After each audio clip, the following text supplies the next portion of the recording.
എന്തിനാണ് ഇങ്ങനെ രാഹുൽ മാങ്കൂട്ടത്തിനെ സംരക്ഷിക്കാൻ വേണ്ടി വി ഡി സതീശൻ വേളപ്പെടുന്നത് മനസ്സിലാക്കുന്നില്ല. അദ്ദേഹത്തിന്റെ മുഖത്തെ എക്സ്പ്രഷൻ ഒക്കെ കാണുന്ന സമയത്ത് എന്തോ ഒരു ഉൾഭയം വി ഡി സതീശൻ ഉള്ളതുപോലെയാണ് നമുക്ക് മനസ്സിലാക്കാൻ വേണ്ടി സാധിക്കുന്നത്. അദ്ദേഹത്തിന് എന്താണ് പരിഭ്രമം എന്ന് മനസ്സിലാക്കുന്നില്ല. കഴിഞ്ഞ 2 ദിവസമായി അദ്ദേഹത്തിന്റെ വാക്കുകളും അദ്ദേഹത്തിന്റെ ചലനങ്ങളും ചേഷ്ടകളുമെല്ലാം വല്ലാതെ അസ്വസ്ഥത പുറത്ത് പ്രകടിപ്പിക്കുന്ന രീതിയിലാണ്. എന്നിട്ട് അദ്ദേഹം പറഞ്ഞത് ഹൃദയവേദനയോടുകൂടിയാണ് രാഹുൽ മാങ്കൂട്ടത്തിനെ പുറത്താക്കാനുള്ള തീരുമാനമെടുത്തതെന്ന്. അപ്പൊ ഇത്രകാലം ഹൃദയത്തിലായിരുന്നു രാഹുൽ മാങ്കൂട്ടത്തിൽ എന്ന് വി ഡി സതീശൻ സമ്മതിച്ചല്ലോ. ഹൃദയവേദന ആരോപണ വിധേയനായിട്ടുള്ള വ്യക്തിയോടാണ്.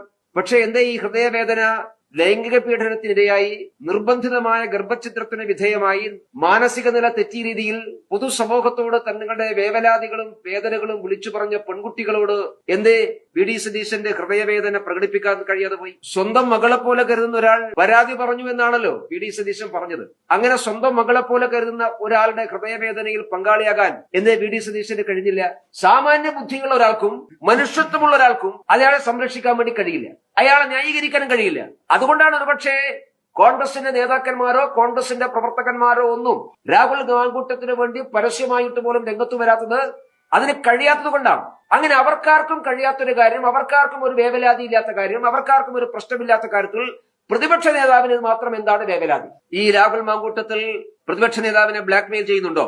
ഉണ്ടെങ്കിൽ അത് വി ഡി സതീശൻ തുറത്തു പറയണം. അങ്ങനെ ബ്ലാക്ക് മെയിൽ ചെയ്യാനുള്ള എന്തെങ്കിലും കാര്യം അദ്ദേഹത്തിന്റെ കയ്യിലുണ്ടോ? എനിക്കറിയില്ല. പക്ഷെ അദ്ദേഹത്തിന്റെ മാനറിസങ്ങൾ കാണുമ്പോ, അദ്ദേഹത്തിന്റെ വേവലാതി കാണുമ്പോ നമുക്ക് സംശയം തോന്നുകയാണ്. ഇല്ലെങ്കിൽ ഇങ്ങനെ സംരക്ഷിക്കേണ്ട ആവശ്യമില്ലല്ലോ, ഇങ്ങനെ സഹായിക്കേണ്ട ആവശ്യമില്ലല്ലോ.